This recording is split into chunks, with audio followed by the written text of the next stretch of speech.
Something is wrong with him. He hasn't slept in 4 days. He keeps walking to the edge of camp and staring into the trees. He talks to people who aren't there. He screams at night. He refuses to eat. Yesterday he picked up a stone and held it above his own head for 20 minutes without moving. No one knows what to do. There is no doctor to call, no diagnosis to give, no medication to prescribe, no institution to admit him to, no word in any language yet spoken on earth that describes what is happening inside his mind. There are only the 30 people standing around him, watching, afraid, and completely alone with a problem that has no name. This happened, not once, not rarely. This happened tens of thousands of times across hundreds of thousands of years in every human group that ever existed. Because mental illness is not a modern invention. It is as old as the human brain itself. So what did they do? The first thing you need to understand is that the human brain has not changed in 300,000 years. The same neurological architecture that produces schizophrenia today produced it then. The same chemical imbalances that cause severe depression existed in prehistoric skulls. The same misfiring neurons that generate bipolar disorder, psychosis, and severe anxiety were present in every human population that has ever lived. Mental illness did not appear when cities did. It did not emerge from stress or screens or modern food. It is biological. It is ancient. And for the overwhelming majority of human history, it was completely invisible to the people experiencing it. They had no framework for it. You grow up in a world with words: depression, anxiety, psychosis, schizophrenia. Even if you have never experienced these conditions personally, you have a mental container for them. You know they exist. You know they are medical. You know they are not the person's fault. Ancient humans had none of that. What they had was a person behaving in ways that made no sense. A person who was here and then somehow not here. A person whose body was present but whose mind had gone somewhere no one else could follow. So what did they see when they looked at that person? The answer, reconstructed from archaeology, anthropology, and the earliest written records, is both stranger and more compassionate than you might expect. In many ancient cultures, the first interpretation was not illness. It was contact. A person who heard voices that others couldn't hear was not broken. They were receiving. A person who saw visions, who spoke in ways that didn't follow normal logic, who seemed disconnected from ordinary reality, they were understood as someone in communication with forces beyond the visible world. Spirits, ancestors, gods, something operating on a frequency that ordinary people couldn't access. This interpretation shows up on every continent, in every culture, across every period of human prehistory we can examine. The shaman is not a myth. The shaman is a function. And in many cases, the people who became shamans were precisely the people who, in modern clinical terms, would be diagnosed with a dissociative disorder, with psychosis, with severe visions and auditory hallucinations. In Siberia, among cultures whose shamanic traditions stretch back tens of thousands of years, the path to becoming a shaman often began with what researchers describe as a shamanic illness, a period of psychological crisis, visions, voices, erratic behavior, inability to function normally. The community did not reject this person, they watched. And if the person survived the crisis and emerged with apparent knowledge or ability, they were elevated. Their difference became their role. Anthropologist Mircea Eliade documented this pattern across dozens of cultures on 6 continents. The initial psychological break, the crisis, the emergence, the social elevation. It appears with remarkable consistency across cultures that had no contact with each other. This does not mean ancient humans understood mental illness medically. It means they found a way to integrate it. But not every case ended in elevation. Here is where the story becomes more complicated and more human. For every person whose psychological crisis was interpreted as spiritual contact, there were others whose behavior was simply too disruptive, too dangerous, or too sustained to be integrated into the group's daily function. A hunter-gatherer group of 30 people operates on tight margins. Every person has a role. Every person contributes. Food security depends on cooperation, on coordination, on trust. A person who cannot be trusted, who might become violent unpredictably, who refuses to eat and therefore requires others to monitor them constantly, who disrupts sleep with screaming every night, that person creates a problem that the group must solve. And the solutions, based on what we can reconstruct, were not always gentle. In some cases, the person was simply left behind. This sounds brutal by modern standards, but in the context of a mobile hunter-gatherer group moving across a landscape to follow food, the decision to leave someone behind was sometimes the decision that kept everyone else alive. We know this because we see it in the skeletal record. Archaeological sites have produced remains of individuals who clearly survived serious injury or severe illness for extended periods. Evidence of care and support. But we also find evidence of individuals who were separated from their groups and died alone. The line between those two outcomes likely depended on the nature of the condition, the resources available to the group, and something much harder to quantify: how much the person was loved, because love is old. This is the part that archaeological evidence makes undeniable. Ancient humans took care of each other in ways that went far beyond survival logic. In 1957, archaeologist Ralph Solecki excavated Shanidar Cave in Iraq. Among the remains he found was an individual now called Shanidar I, a Neanderthal man who had lived to approximately 40 years old, ancient by prehistoric standards. His skeleton showed a withered right arm that had been amputated or lost early in life. He was blind in one eye. He had severe arthritis throughout his body. Multiple healed fractures suggested a life of repeated serious injury. He could not have hunted. He could not have gathered effectively. He could not have contributed to the group's survival in any of the ways that basic survival logic would demand. And yet he lived to 40. In a world where life was genuinely hard, this man was kept alive for years,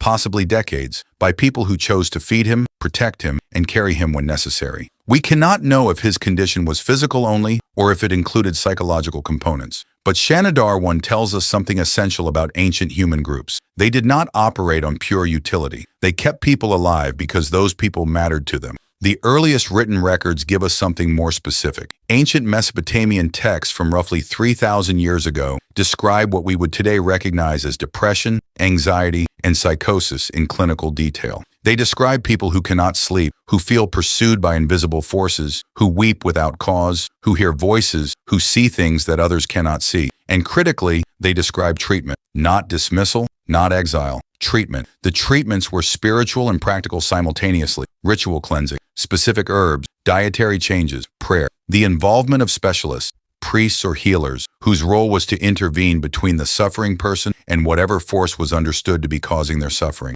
In ancient Egypt, temples functioned as healing centers where people experiencing what we would call mental illness came to sleep, to dream, and to receive interpretation of their dreams as diagnostic information. Priests trained specifically to work with these individuals. There was a structure, a system, a body of accumulated knowledge about how to help. This did not emerge overnight. These written systems were the crystallization of tens of thousands of years of accumulated human experience with minds that worked differently. The most revealing evidence, however, comes not from what ancient humans did with the mentally ill, but from what they didn't do. They didn't hide them. Modern institutional psychiatry, for much of its history, operated on the principle of removal. Take the person out of society, put them somewhere separate, make the problem invisible. This approach, the asylum, the institution, the locked ward, is historically very recent. It belongs to the last few centuries, not to the deep human past. Ancient humans had no institutions. They had no mechanism for removal, even if they had wanted one. The person experiencing a psychological crisis was there, in camp, visible, present, part of the group's daily reality. And so the group adapted around them. Someone made sure they ate. Someone stayed close when they became frightened. Someone sat with them through the night when the voices were loudest. Someone told the stories that made their experience legible within the group's understanding of the world. You are not broken. You are visited. You are touched by something we cannot see. Whether or not that interpretation was medically accurate is almost beside the point. What it did was keep the person inside the circle of human belonging. Today, 1 in 4 people will experience a diagnosable mental health condition in their lifetime. We have medications, therapies, hospitals, hotlines, and an entire professional infrastructure built around psychological suffering. And yet, loneliness among the mentally ill has never been higher. The feeling of being outside the circle, of being too difficult, too broken, too much, that feeling is epidemic. Ancient humans didn't have a single word for what was happening inside a struggling mind. But they had something we have quietly, efficiently, systematically dismantled. They had proximity. They had presence. They had the simple, radical, deeply human act of staying. No diagnosis, no treatment plan, no professional referral, just 30 people who were not going anywhere. And for a mind lost in the dark, that might have been enough.